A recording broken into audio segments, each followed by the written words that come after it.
साल 2016 में चीन ने मलेशिया को एक ख्वाब दिखाया, एक ऐसा शहर बनाने का जो समंदर के किनारे होता, जहां बड़ी बड़ी रिहायशी इमारतें, गोल्फ कोर्स, वाटर पार्क, बार, रेस्टोरेंट्स और तमाम जरूरी चीजें होती। ये पूरा शहर इको फ्रेंडली भी होता, माने इससे पर्यावरण पर कोई बुरा प्रभाव नहीं पड़ता। इस ड्रीम प्रोजेक्ट को नाम दिया गया फॉरेस्ट सिटी का, जिसमें 10 लाख लोग रहते। मलेशिया ने भी इस पर हामी भर दी। चीन मलेशिया में अपना ये project belt and road initiative के तहत बना रहा था।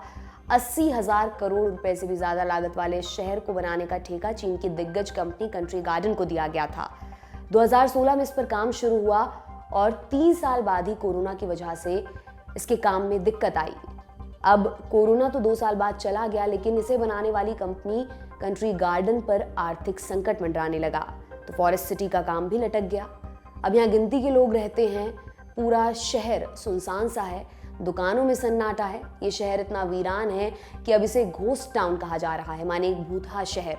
ये चीनी भूतहा शहर केवल मलेशिया में नहीं है, ऐसे डरावने शहर आपको पूरे चीन में मिलते हैं।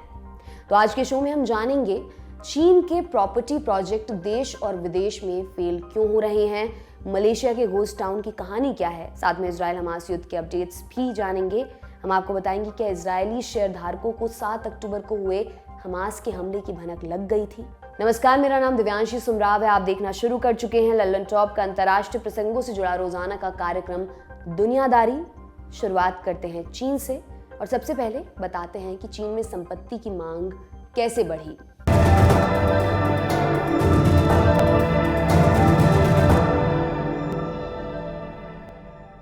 साल 1976 में माओ की मौत के बाद डेंग जियाओपिंग सत्ता में आ चुके थे। उन्होंने चीन में कई आर्थिक सुधार नीतियां लाई।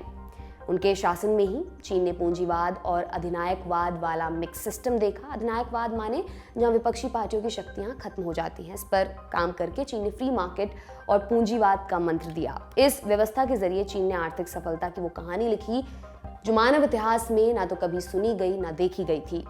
जियाओपिंग के फैसलों का असर 2-3 साल में ही दिखने लगा था।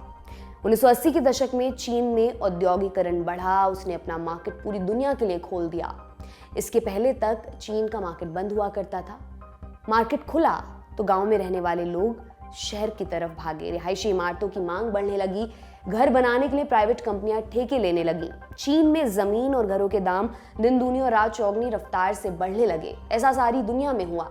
चीन इकलौता नहीं था, लेकिन तेजी से आगे बढ़ने की सनक ने चीन के रियल एस्टेट बिजनेस में बहुत सारी अनियमितताएं पैदा कर दी, जैसे ज्यादा ब्याज पर बाजार से पैसा उठाना, इसके ऊपर लोन शार्क्स, बिल्डिंग स्टैंडर्ड का पालन ना होना। ऐसी कई वजहों से रियल एस्टेट सेक्टर में खोखलापन आता गया और इसी का फायदा उठाया यांग गोकियांग नाम के एक व्यक्ति ने। उनका परिवार खेती किसानी का काम करता था, पर जब जमीन खरीदने के लिए लोन आसानी से मुहैया हो रहे थे तो उन्होंने शहर की तरफ रुख किया और खूब जमीनें खरीदी।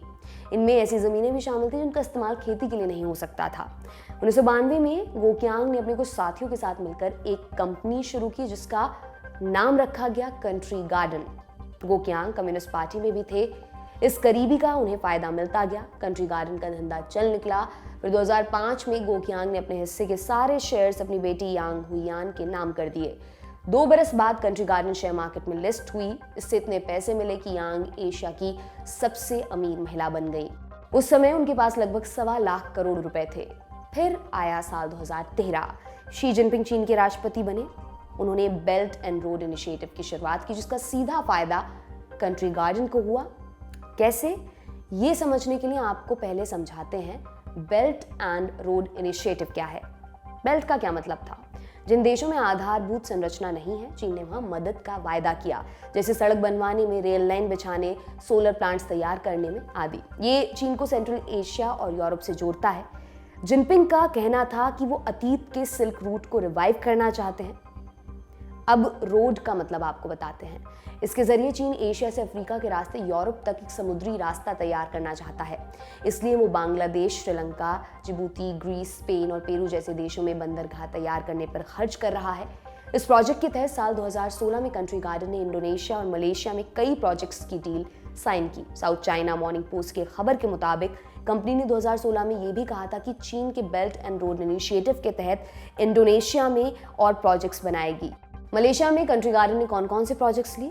3 बड़े प्रोजेक्ट, दंगा बे प्रोजेक्ट, फॉरेस्ट सिटी, कुआलालंपुर में बनी डायमंड सिटी। इनमें से फॉरेस्ट सिटी की कहानी हम आपको आगे सुनाएंगे, लेकिन पहले कंट्री गार्डन की कहानी पूरी कर लेते हैं। कंट्री गार्डन चीन के अंदर और बाहर दोनों जगहों पर घर बनाने के काम में जुटा हुआ था, लेकिन साल 2019 में चीन के वुहान से कोरोना महामारी की शुरुआत हुई। इसने पूरी दुनिया को अपनी जद में लिया। दुनिया तालाबंदी की तरफ चली गई। इन्हीं दिनों चीनी सरकार को एहसास हुआ कि चीनी रियल एस्टेट कंपनियों ने इतना ज्यादा कर्ज ले लिया है कि बाजार कभी भी धराशायी हो सकता है, और लगातार नए प्रोजेक्ट्स के आने और पुराने प्रोजेक्ट्स के बार बार बिकने के चलते प्रॉपर्टी के दाम भी बहुत ज्यादा बढ़े हुए थे। ऐसे में शी जिनपिंग की सरकार ने एक नया सिद्धांत आगे रखा। प्रॉपर्टी या घर रहने के लिए है, ना कि सट्टेबाजी के लिए। इस सिद्धांत के तहत प्रॉपर्टी मार्केट को मिली आज़ादी पर लगाम लगाई गई। फिर सरकार 3 रेड पॉलिसी लेकर आई, यानी 3 ऐसी रेड लाइंस जिन्हें लांघा तो फंडिंग या कर्ज मिलना बंद। पहली, आपके ऊपर जितनी देनदारी है वो आपकी संपत्ति के 70% से अधिक ना हो।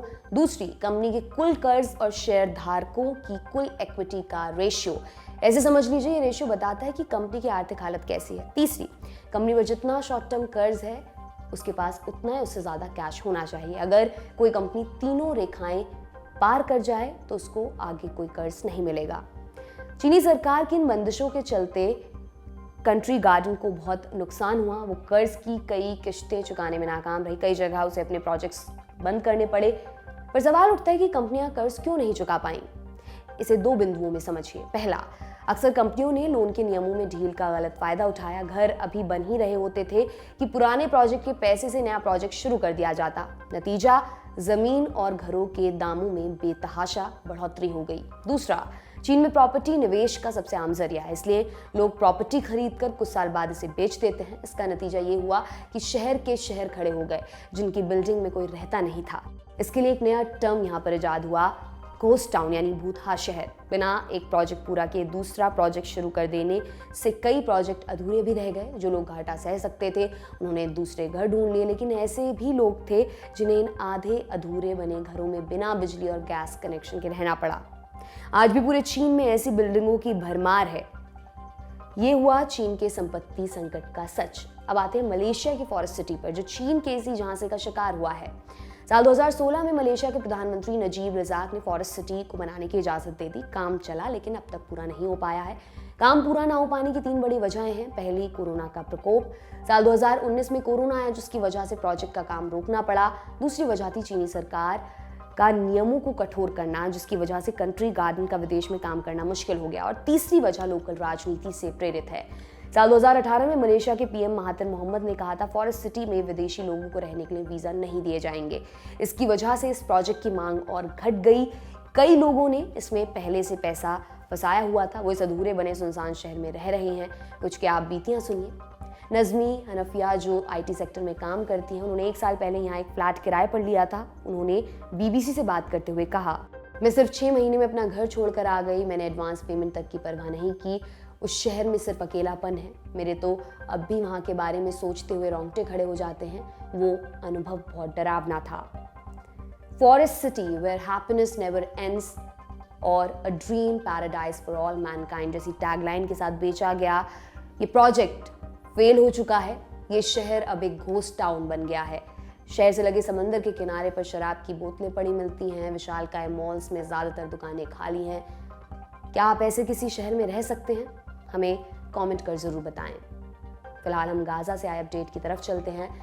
इजराइल हमास युद्ध को शुरू हुए कुल 60 दिन हो गए हैं। युद्ध की शुरुआत से एक सवाल उठ रहा था, क्या इस हमले को रोका जा सकता था? अब इस बहस को एक रिपोर्ट ने और तेज कर दिया है। ये रिपोर्ट कहती है कि शेयर बाजार के दिग्गजों को हमले की जानकारी थी।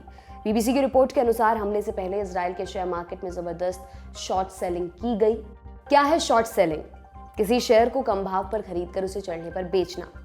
ज़्यादातर लोग शेयर मार्केट में इसी तरीके से पैसे कमाते हैं। कारोबारी दुनिया में से लॉन्ग पोजीशन कहते हैं। ट्रेडर्स आमतौर पर ये तरीका तब अपनाते हैं जब उन्हें भरोसा होता है कि फलां कंपनी या शेयर ऊपर जाएगा ही जाएगा, और इसी के उलट शेयरों की गिरावट से भी ट्रेडर कमाई करते हैं। इस तरीके को शॉर्ट पोजीशन कहते हैं। ये कैसे होता है ये भी समझ लेते हैं। शॉर्ट पोजीशन से कमाई के लिए ट्रेडर जानबूझकर घाटे वाली कंपनियों को चुनते हैं या ऐसे शेयर जिनमें गिरावट आनी तय हो। शॉर्ट ट्रेडर्स दूसरे निवेशकों से ऐसे शेयरों को उधार में खरीदते हैं और मार्केट में बेच देते हैं। इस तरह उनके हाथ में कुछ नकदी आ जाती है। जैसे ही ये शेयर और सस्ते होते हैं, ट्रेडर इन्हीं शेयरों को अब कम दाम में खरीद कर बेच देते हैं उन्हें जिनसे शेयर उधारी में खरीदी थी, और इस तरह जो पैसे बचते हैं वही उनकी कमाई होती है। न्यूयॉर्क यूनिवर्सिटी के रिसर्चर रॉबर्ट जैक्सन और कोलंबिया यूनिवर्सिटी के जोशुआ मिट्स ने कहा कि हमले से पहले मार्केट ट्रेडर्स आने वाले समय का अनुमान लगा रहे थे। दोनों एक्सपर्ट्स बताते हैं ऐसी ही शॉर्ट सेलिंग अन्य कई मौकों पर, मसलन फाइनेंशियल संकट से पहले, 2014 की इजराइल गाजा वॉर से पहले और कोविड-19 के समय भी देखी गई थी। दोनों एक्सपर्ट्स के अनुसार हमास के हमले से पहले इजरायली शेयरधारकों ने नाटकीय रूप से शेयर बेचने शुरू कर दिए थे। इसके लिए इन विशेषज्ञों ने तेल अवीव स्टॉक एक्सचेंज के आंकड़ों का सहारा लिया। इसके अलावा एक्सचेंज ट्रेड फंड ने भी शेयर सेलिंग यानी बेचने में उछाल रिकॉर्ड किया। ETF इस तरह के फंड होते हैं जिन्हें खरीदा और बेचा जा सकता है। रिपोर्ट में American watchdog financial industry regulatory authority के हवाले से बताया गया कि 2 अक्टूबर को इजराइल के MSCI स्टॉक एक्सचेंज में अचानक से बहुत तेजी से ट्रेडिंग होने लगी। 66 पन्नों की इस रिपोर्ट में कहा गया कि हमास के अटैक से तुरंत पहले तेल अवीव स्टॉक एक्सचेंज में शॉर्ट सेलिंग हुई है। इजरायली सिक्योरिटीज के अधिकारियों ने कहा कि उन्हें इस मामले से संबंधित जानकारियां मिली हैं। सभी संबंधित विभाग मामले की जांच कर रहे हैं। रिपोर्ट कहती है इजराइल के सबसे बड़े बैंक ल्यूमी में 4.43 मिलियन नए शेयरों को 14 सितंबर 2023 से 5 अक्टूबर 2023 के बीच शॉर्ट सेल किया गया। इससे शॉर्ट सेलर्स को करीब 3.2 बिलियन शैकल यानी $862 मिलियन की कमाई हुई। रॉबर्ट जैक्सन और जोशुआ मिट्स की रिसर्च की कुल जमा बात यह है कि ट्रेडर्स को हमास द्वारा किए जाने वाले हमले या कम से कम किसी बड़े हमले की जानकारी थी। व्यापारियों ने इस जानकारी का लाभ उठाया। अगर ये बात स्थापित हो जाती है तो ये सवाल फिर से खड़ा हो जाएगा, क्या इजराइल के लिए हमला वाकई उतना बड़ा सरप्राइज था जितना बताया गया। अब जान लेते हैं आज की कुछ सुर्खियां। पहली अपडेट गाजा से ही है, जहां अल अक्सा हॉस्पिटल में फ्यूल और मेडिकल सप्लाई खत्म होने वाली है। डॉक्टर्स विदाउट बॉर्डर्स के मुताबिक गाजा में लगे रोड ब्लॉक्स की वजह से जरूरत का सामान अस्पतालों तक नहीं पहुंच पा रहा है। इजरायली सेना अब खान यूनिस शहर के सेंटर की तरफ बढ़ रही है। इससे एक रात पहले IDF ने वहां नॉन स्टॉप आर्टिलरी शेलिंग की। आसपास के इलाकों में उनकी कुछ हमास लड़ाकों से झड़प भी हुई। संयुक्त राष्ट्र ने कहा कि इजराइल गाजा पट्टी में बमबारी रोके जिससे मानवीय सहायता पहुंचाई जा सके। गाजा में रह रहे फिलिस्तीनी मरीजों को तत्काल प्रभाव से सहायता की जरूरत है।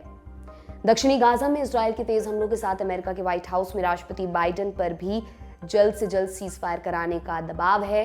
व्हाइट हाउस के इंटर्न्स का एक समूह भी परमानेंट सीज फायर का आह्वान करने के लिए राष्ट्रपति बाइडेन पर आंतरिक दबाव डाल रहा है। नेपाल पुलिस ने एक ऐसे गैंग को पकड़ा है जो उसके नागरिकों को रूस में स्मगल कर रहा था। पिछले दिनों सामने आई कुछ मीडिया रिपोर्ट्स में ये कहा गया था कि यूक्रेन के वॉर फ्रंट पर जंग में रूस नेपाली नागरिकों का इस्तेमाल कर रहा है। आज की दुनियादारी में इतना ही। कल फिर आपसे मुलाकात होगी इसी उम्मीद के साथ। मैं विदा लेती हूँ। शुक्रिया। शुभ रात्रि।